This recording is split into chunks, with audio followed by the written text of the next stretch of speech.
Olá, bom dia. Hoje eu vim aqui falar de um assunto que pode gerar alguma polêmica, como sempre gera quando se fala da questão étnica, questões étnicas, né? Eu vendo um pequeno vídeo no YouTube, né, onde se associava três pessoas de três países diferentes para, de forma ignóbil, desmerecer, desqualificar e ridicularizar os descendentes de alemães do Brasil, né? Nesse vídeo, os três personagens, um era brasileiro, um brasileiro, não sei exatamente de que estado do Brasil, mas de cor branca, um africano que morava no Brasil, falava português com sotaque, né, de estrangeiro, e uma alemã. E nesse vídeo, eles questionavam, né, a autodefinição de alemães, né, dos alemães do Brasil. E para questionar isso, né, dessa autodeterminação, pegava um falante de alemão, né, nativo do sul do Brasil, pegava uma gravação de um falante de alemão do sul do Brasil e pedia para uma alemã ouvir e perguntava se ela estava entendendo, né? Aí a alemã ouvia e dizia, não estou entendendo, tá muito estranho, tá esquisito. E aí o africano falava assim, essa pessoa brasileira que se diz alemão, meio que ridicularizando, né? Porra, o cara é brasileiro e se diz alemão, né? Pois bem, né? Eu vou dar aqui minha opinião a respeito disso, né? De antemão, eu já vou condenando essas três pessoas, né? Que não sabe nada, né? Não sabe nada da questão étnica, né? O que, quando a gente fala de questão étnica, vai muito mais além do idioma ou da aparência, né? Tem a ver com a questão cultural, né? Tem a ver com o idioma também, mas com a religião, né? Com os costumes, né? Com a questão da vestimenta, dos hábitos e muitos outros elementos de identificação de um povo. Para dizer se você é alemão, se você é chinês, né? Se você é budista, se você é muçulmano, né? Entre outras coisas, né? Outra questão que vai entrar aí, né? Essas pessoas não conhecem o processo de imigração do Brasil, né? Não conhece o processo de imigração do Brasil, não conhece o processo de formação do Estado alemão, da língua alemã, né? De como é um idioma alemão hoje. Então, estou falando besteira, né? Para começo de conversa, né? A imigração alemã no Brasil começou em 1850, né? A imigração no Brasil começou em 1850 e foi até mais ou menos o final da Segunda Guerra Mundial, né? Até o final da Guerra Mundial, foi até lá por volta de 1950. Então a gente tem 100 anos aí, quase 100 anos aí de imigração alemã, né? Então a gente tem a gente está em 2025, então a gente tem uma separação entre os falantes de alemão da Alemanha e os falantes de alemão do Brasil de 100 anos. Só aí a gente já tem uma diferença, né? Então não dá para que o alemão falado na Alemanha e o alemão falado no Brasil seja exatamente o mesmo. mas ainda não é motivo para haver uma ininteligibilidade, né? Esse é só um ponto, né? Esse é um ponto. Mas outra questão. A Alemanha é um estado muito grande, né? Um país muito grande e diferente do Brasil, dos Estados Unidos, da Argentina, do Novo Mundo, onde Portugal chega aqui no Brasil, a Inglaterra chega nos Estados Unidos, a Espanha chega nos países sul-americanos, chega aqui com um idioma padronizado e impõe para todo o território. O alemão, ele que se forma ali na Alemanha, não existia um alemão para toda a Alemanha, né? Cada região tinha uma variante dialetal, né? O alemão ele é dividido no Hochdeutsch, né? Ou seja, alto alemão, e tem o Plattdeutsch, né? Que é o baixo alemão, né? Ou seja, o alemão falado nas zonas mais altas e o alemão falado nas zonas mais baixas. E existe centenas de variantes dialetais, e assim um alemão na própria Alemanha, um alemão que está no norte, outro que está no sul, se ele fala na variante dialetal da região dele, os alemães não se entendem, né? Outra questão, de todos os imigrantes que chegaram no Brasil, grande parte tem um grupo que fala uma língua germânica chamada Rhônisch, né? É um idioma germânico muito próximo do alemão, que está disponível também no Google Tradutor, e que pessoas como essas que criticam os alemães do sul do Brasil vai ouvir falando em Rhônisch, vai classificar como alemão e vai colocar por um alemão ouvir, e o alemão não vai entender e vai fazer esse tipo de crítica, né? Outro detalhe,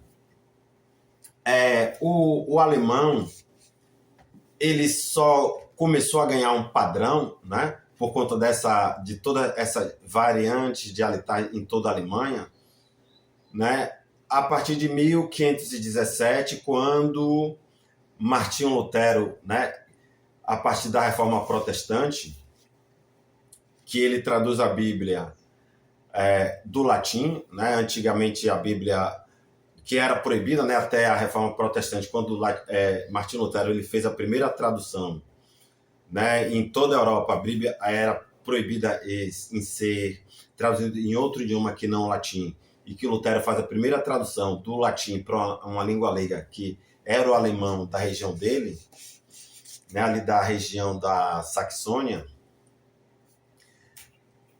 e com o advento da invenção da imprensa, né, por Gutenberg, é que o alemão ele começa a ganhar uma padronização, né? Muitas pessoas começaram a aprender o alemão da região de Lutero para poder ler a Bíblia. O alemão ele começou ali a ganhar um padrão, né? Só a partir de 1517, né? Mas ainda assim ficou muito longe de o alemão ele ter um padrão em toda a Alemanha, né? A gente está falando daí de 1517. Ainda está muito longe, né, de chegar nos nossos dias, e a Alemanha ela é dividida ali em vários reinos, e a Alemanha, ela, diferente dos outros estados europeus, né, que tem Portugal aí com sua unificação já a partir do século XIII, né, Espanha já no século XIV, né? A Alemanha, assim como a Itália, teve seu estado unificado muito tardiamente, né? A Alemanha só teve um estado nacional unificado em 1871, né? Então, para que tenha um estado unificado, para que venha ter um idioma único, né? Um idioma oficial, para que as pessoas possam ser unidas em torno disso, demorou muito tempo, né? Então, assim, por muito tempo, cada reino da Alemanha tinha ali o seu próprio idioma, né? A sua própria variante dialetal, né? E quando começou a imigração em 1850, chegou na América Latina, nos Estados Unidos e em outras regiões para onde os imigrantes foram, cada pessoa falando uma variante alemã diferente, né? Então, assim, esperar que as pessoas que vieram para cá, né? Vieram para o Brasil, tivesse falasse o alemão padronizado hoje, como se fala na Alemanha, né? Bonitinho, que um alemão da Alemanha de hoje vai chegar no Brasil ou na Argentina ou qualquer outro outra região de imigração alemã, né? Isso seria muita pretensão, né? Se na própria Alemanha de hoje, né, a variante hoje nos dias de hoje, 2026, se você viajar pelo interior da Alemanha, você vai se deparar com cidade interior falando variantes dialetais, né? Claro, se você chegar nas grandes cidades, né, chega em Berlim, chega em Munique, chega em Dresden, nas grandes cidades todo mundo vai estar falando o alemão padrão, né? O alto alemão. Mas se você for nas cidades pequenas dos interiores, vai encontrar pessoas falando variantes dialetais, né? E eu sou uma pessoa que posso falar com direito de causa, né? Porque sou uma pessoa que viajei pelo interior do Brasil, por muitas zonas de imigração, né? No interior do Rio Grande do Sul, no interior de Santa Catarina, do Paraná, no Espírito Santo, né? Conheci Pomerode. Pomerode é a cidade mais alemã do Brasil. É uma cidade onde todos falam alemão, praticamente todos falam alemão. E fala o Hochdeutsch, né? Fala o alemão que hoje é considerado padrão, né? A diferença vai ser que é tipo como um alemão arcaico, né? Claro, um alemão que está separado 100 anos, né, do alemão da Alemanha. Então, tem palavras que não acompanham, né? Não acompanham palavras atuais. Mas, assim, tem amigos que são alemães e que visitou também Pomerode e disse, não, as pessoas falam alemão e eu consigo entender tudo. Só me parece, assim, como se estivesse falando alemão antigo, né? Seria como se você estivesse lendo hoje um livro de Machado de Assis, né? Um português oitocentista. Seria mais ou menos isso, né? Você tem aqui no Brasil também Blumenau, que é uma cidade muito tradicionalmente alemã, em Santa Catarina. E Blumenau você tem a Oktoberfest, né, que é uma festa tradicional alemã. Tem toda a cidade onde há um grupo significativo, né, onde há uma significativa migração alemã, né, toda a cidade onde a predominância de imigração alemã, a Oktoberfest em todo o mundo. E a Oktoberfest de Blumenau é a segunda maior do mundo, só está atrás da de Munique, né? Então você vai ver várias colônias, né? Vários focos de grande imigração alemã no Brasil, várias colônias no Paraná, em Santa Catarina, né? No Rio Grande do Sul, né? Pequenas minorias no Espírito Santo. E, de fato, são alemães étnicos, né? São alemães étnicos durante a Segunda Guerra Mundial. O regime nazista tentou seduzir e cooptar esses alemães para que eles migrassem, né? Fossem para a Alemanha para lutar pelo Terceiro Reich, e muitos foram, né? Se deixaram seduzir e foram para a Alemanha lutar a favor da Alemanha na Segunda Guerra, né? Então, em resumo, é isso, né? Um alemão étnico no Brasil, né, apesar de estar aqui há várias gerações, né, um descendente de alemão no Brasil, é alemão, assim como um descendente de africano no Brasil é negro, assim como um descendente de japonês no Brasil é japonês, né? Assim como um descendente de italiano no Brasil é italiano, né?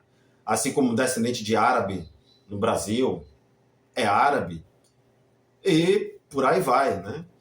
Então, pessoas que tentam fazer esse tipo de vídeo no YouTube, tentar desqualificar, desmerecer o nosso país, que é um país muito diverso, né? É um país feito basicamente de imigrantes, né? Se você tentar tirar do Brasil o que tem de estrangeiro no Brasil, não vai ficar quase nada, né?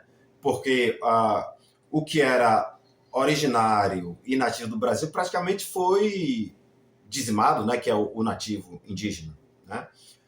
O habitante originário do Brasil, que é o indígena, resta 1 milhão, né? Se for falar do que mantém as características mesmo original, né? Que a maioria vive em reserva hoje, é 1 milhão da população brasileira, né? Então, nosso país é formado por elementos externos, né? Que foram trazidos, né? Que foram emigrados de forma espontânea ou trazidos à força, né? Como no caso dos africanos, né? E a diversidade do Brasil é composta dessa forma, né? Temos os africanos, né? Temos os imigrantes italianos, os alemães, os sírio-libaneses, os japoneses, os poloneses. Todos esses vieram em grandes volumes, né? Chegaram aqui no Brasil 1,5 milhão de italianos, 1,5 milhão de poloneses, 1,5 milhão de alemães, né? Outras minorias de sírio-libaneses, de japoneses, entre outros. Então, se formos refutar todos esses elementos e tentar ridicularizá-los, estamos denegrindo, estamos menosprezando a própria população brasileira.